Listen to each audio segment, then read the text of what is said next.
澳門市民曹志賢講解澳門青年就業問題情況。澳門青年就業問題的解決，須從政策保障、技能提升、區域協同三方面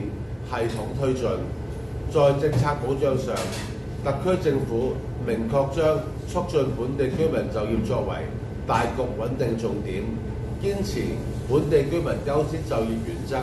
應全面檢討並完善外僱審批制度，動態調控外僱數量，同時要求金融機構、高等院校、公共事業等領域向本澳居民釋出更多文職崗位。今年上半年已規劃4場大型就業配對會，精準對接供需。在技能提升上，就業加培訓專項計劃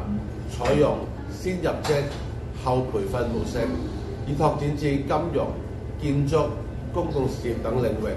勞工局與金沙中國、永利澳門等企業合作推出專項計劃，協助青年考取專業認證，